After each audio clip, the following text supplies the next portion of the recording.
ball inside. Exactly, for that to be called a ball. Well, you're right. Marcy's a really good player, and not just maybe some physical changes at the plate, but mentally as well. Get him out of the leadoff spot. He's probably not. He wasn't a guy. I mean, he's an aggressive hitter to me. You know, it's very hard to say, okay, go lead off, take some pitches. You know, when you get to 2 strikes, you still have to be comfortable and confident.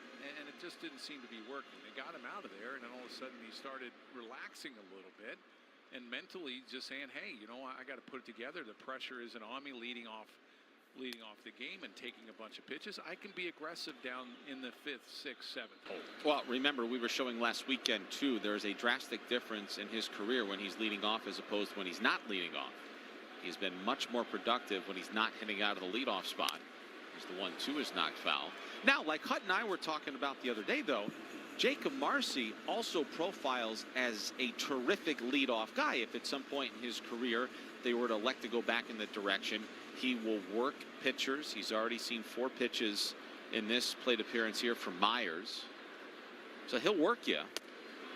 As that splitter missed outside, it's 2-2. But you don't know. But I think numbers don't lie for some in some ways. I mean, he hasn't had a lot of success at the leadoff spot. I mean, does he profile that way because of his speed and because he can take a lot of pitches? Oh, yes. I mean, of course. Ground ball right to Bo Bichette. Playing it short for an injured Francisco Lindor, and there's one away here in the 2nd.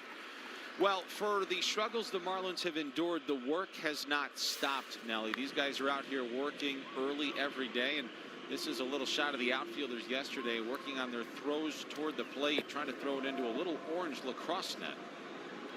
Well, you hit the cutoff man in the head, and that's what you're supposed to do. You don't want to airmail anyone, and there you go, right on his head, little one hop, and that's what you want to see, one hop. I wouldn't mind seeing a catcher back there. Now, what would happen if they overshot the 5-year-old soccer goal and hit Lenny right in the forehead while he was filming it? That'd be a catastrophe. He would have had it on camera, though. But you see so many outfielders around the league that have 0 accuracy.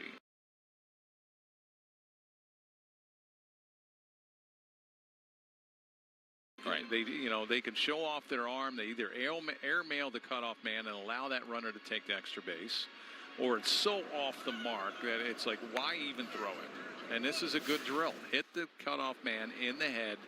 That way he can have the chance to cut it off. Ruiz shoots this one out towards the gap in right center field. That is down, and it bangs off the wall. Ruiz will stop at second with a 1-out double. And the Marlins have their first hit in this ball game. Well, Ewing out there in center field did a nice job playing that ball off the wall. I was thinking this could be 3 with the way Ruiz runs. And that was a slider. It was a hanger. Didn't do a whole lot. Just spun up there. Did a nice job taking it the other way to right center field. I was thinking 3 all the way. Nice job by Ewing getting that ball off the wall and getting it back into the infield. And Tobias Myers' night is over. Sean Manaea is coming in, calling to the bullpen. We'll be right back.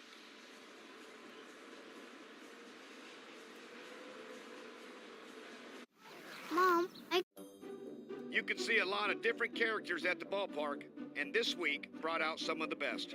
I just hope that whatever was going on with that hot dog, that dog now owned that hot dog. I have not seen a cup on the bottom of a spike. This is more of a hand grenade than it was a throw toward second. Osuna hits one into the cone. So look up and look out. That bat exploded, and the Mariners haven't loaded up. Florida man's a real thing, Wayne. Tarps off. Freebird time at Busch. Fantastic entertainment. Hats off and shirts off for the top defensive plays of the week. Towards the side rail, he crashes into the wall, and he made the catch. Another stop by Peraza, throw from his back, and he got it. Now, look if you dare, I shall not drop the ball. Church is gonna make a diving catch. Holy smokes, what a catch by Julio Rodriguez. Into the dugout, flips into the dugout. Did he hold on? He did. How about that?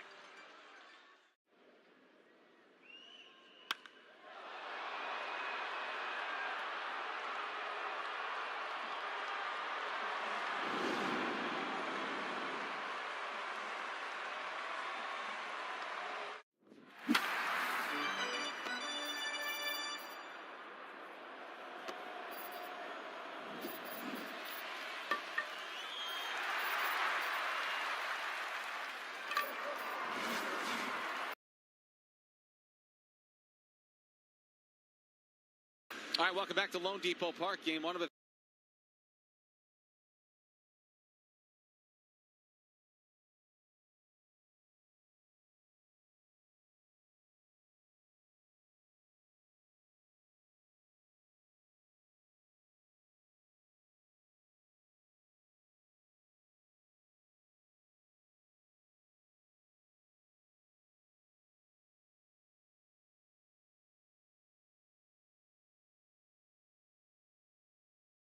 series between the Marlins and the Mets. Sean Manaea, 34-year-old left-hander out of Valparaiso, Indiana, is on in relief of New York.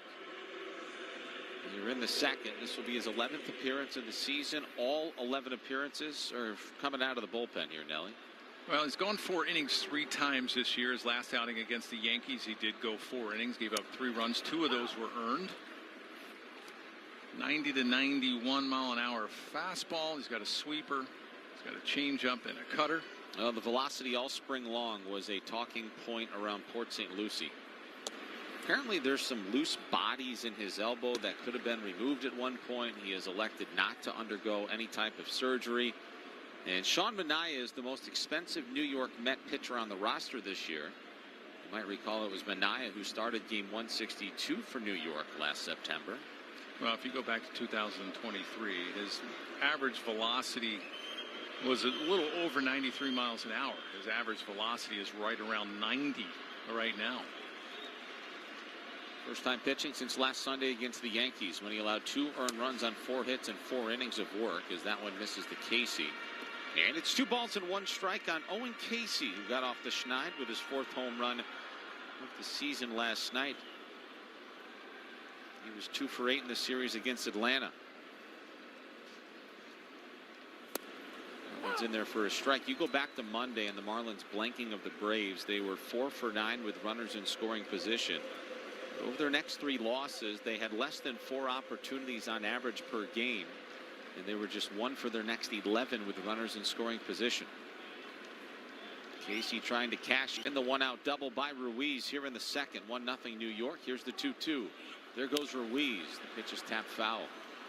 Well, you go back to 2024, his first year with the Mets, probably one of his best years of his career. He had 32 starts, had a 3.47 ERA, was 12-6.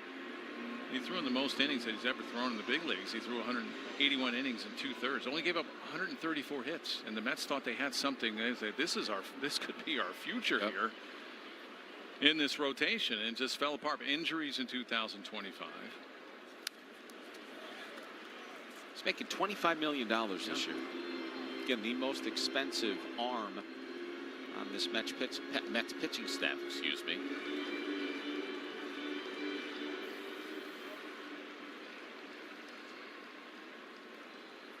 Mets are 3-4 in the National League East. Marlins are 5-9. Mets are the only divisional opponent the Marlins have yet to face this year. Remember we showed you in the open last year, Marlins won 7 games, Mets won 6. Well, over the last 2 seasons here at Lone Depot Park, Marlins have won 7 games, Mets have won 6. Pitch to Casey's a ball, and taking third on a stolen base is Ruiz. And that's his 8th of the year. He was licking his chops to swipe one off of Manaea. Well, it's pretty easy when you have 2 disengagements at second base, and you can get as big as jump if you want. I mean, that was a huge jump. You knew he was going to go home. No sense of trying to throw that down, and even off of a left-handed hitter where the catcher has a little bit better or more space. On ball to first, that'll score a run.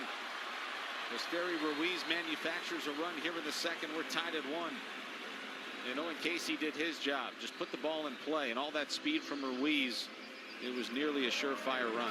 Yeah, the infield was going to come in. There you see it there. A little ground ball. Great secondary lead. Once Vientos goes to his left, no shot of making a throw to home. And like you mentioned, the speed of Ruiz manufactures a run, ties the game up. And here is Joe Mack, who appears to be wearing a little bit of extra protection on that right hand. He is indeed. Got smashed by that foul ball first pitch of the game last night. He was all bruised up basically immediately, so now he's got that protective padding on here tonight. You hate to see hitters get balls off the hands. It's never a good thing, and luckily nothing was broken. Yes, because it got swollen and bruised in a hurry. Mack was 1 for 8 with 4 RBIs against Atlanta as he slices that foul. The count's 2-2 on the Marlins rookie backstop.